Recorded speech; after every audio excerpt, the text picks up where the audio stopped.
আরাফার দিনে গুরুত্বপূর্ণ চারটি আমল রয়েছে। বিশেষ করে আমরা অনেকেই আমল করি, কিন্তু আরাফার দিন হচ্ছে দিন যত আছে সকল দিনের ভিতরে সর্বশ্রেষ্ঠ দিন।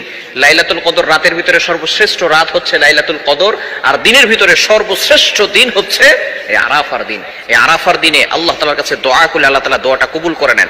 আরাফার দিনে বিশেষ করে এই জিলহজ মাসের আল্লাহ পাক রব্বুল আলামিন 9 তারিখে আরাফার দিন বিশেষ করে হাজী সাহেবরা সবাই আরাফার ময়দানে চলে যাবে, এবং সেই দিন আল্লাহ তাআলার কাছে দোয়া করলে আল্লাহ পাক রব্বুল আলামিন তাদের দোয়াগুলো কবুল করে নেবেন। এজন্য আরাফার দিনে আমরা 4টি আমল করব। নাম্বার 1, 1 নাম্বার হচ্ছে রোজা রাখবো। বিশেষ করে আমরা রোজা রাখার চেষ্টা করব।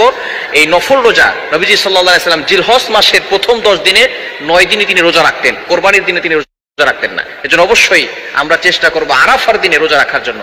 এখন আমাদের বাংলাদেশের ভিতরে একটা মতামত সৃষ্টি হয়েছে, সেটা হচ্ছে 8 তারিখে রোজা রাখবো, আরাফার দিনে রোজা রাখবো, নাকি জিলহজ মাসের 9 তারিখে রোজা রাখবো। বিশেষ করে আরাফার দিন একদিন, যেহেতু সৌদি আরবে একদিন আগে আরাফার দিন অবস্থিত হয়ে যায়, এজন্য এখন অনেকের ভিতরে একটা সমস্যা হয়ে দাঁড়িয়েছে যে আমরা কোন দিন রোজা রাখবো। যদি আপনি একটা মত হচ্ছে আরাফার দিনে রোজা রাখতে হবে, যেহেতু সৌদি আরবে একদিন আগে আরাফার দিন অবস্থান করে। আর আব্বাস রাদিয়াল্লাহু তাআলা আনহু এবং আলী রাদিয়াল্লাহু তাআলা আনহু তাদের মত অনুযায়ী জিলহজ মাসের 9 তারিখ হচ্ছে আরাফা উদ্দেশ্য, আরাফা দ্বারা হচ্ছে জিলহজ মাসের 9 তারিখ উদ্দেশ্য। এই ক্ষেত্রে আপনি আরাফার দিনও রোজা রাখতে পারেন এবং জিলহজ মাসের 9 তারিখ রোজা রাখতে পারেন। তাহলে আপনার দুইটা রোজা রাখলেই আল্লাহ তাআলার কাছে আল্লাহ তাআলা যে কোনো একটা আল্লাহ তাআলা কবুল করে নেবেন। এজন্য আপনার মনে যদি খটকা লাগে জিলহজ মাসের 9 তারিখে রোজা রাখবেন, সমস্যা নাই। যদি আপনার খটকা লাগে তাহলে আরাফার দিনও রোজা রাখবেন, জিলহজ মাসের 9 তারিখেও রাখবেন, এতে কোনো সমস্যা হবে না। 1 নাম্বার কাজ হচ্ছে রোজা রাখা। রোজা রাখলে আল্লাহ পাক রব্বুল আলামিন বান্দার সকল গুনাহ খাতাগুলো ক্ষমা করে দেন। বিশেষ করে 2 নাম্বার কাজ হচ্ছে দোয়া পড়া। একটা নবীজি সাল্লাল্লাহু আলাইহি ওয়াসাল্লাম জানিয়ে দিয়েছেন, লা ইলাহা ইল্লাল্লাহু ওয়াহদাহু লা শারীকা লাহু লাহুল মুলকু ওয়া লাহুল হামদু ওয়া হুয়া আলা কুল্লি শাইইন কাদির। নবীজি সাল্লাল্লাহু আলাইহি ওয়াসাল্লাম চমৎকার একটি দোয়া শিখিয়ে দিয়েছেন। এই দিনে যারা আরাফার ময়দানে অবস্থান করবে তারাও এই দোয়াটি পড়বে।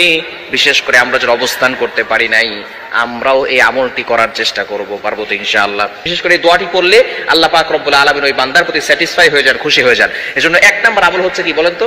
রোজা রাখা, মাশাআল্লাহ। 2 নাম্বার আমলই হচ্ছে আল্লাহ তাআলার কাছে দোয়া করা। 3 নাম্বার আমল হচ্ছে এই দোয়াটি পড়া, লা ইলাহা ইল্লাল্লাহু ওয়াহদাহু লা শারীকা লাহু। 3 নাম্বার আমল হচ্ছে, যেহেতু এই দিনে অনেকেই রোজা রাখে, আপনি ইফতার করানোর ট্রাই করবেন। যদি আপনি ইফতার করাতে পারেন তাহলে এই ব্যক্তি রোজা রেখে যেই পরিমাণ সওয়াব পেয়েছে তার একটি সওয়াবের পার্সেন্টেজ আল্লাহ তাআলা আপনার আমলনামায় দিয়ে দিবেন। এজন্য আপনি এই আরাফার দিনে দান করার চেষ্টা করবেন, যতটুকু পারেন আপনি দান করবেন। এবং 4 নাম্বার হচ্ছে আপনি আল্লাহর কাছে দোয়া করবেন। যত বেশি দোয়া করবেন, আপনার দোয়াগুলো কবুল হচ্ছে না, অ্যাকসেপ্ট হচ্ছে না, আরাফার দিনে আপনি দোয়া করেন।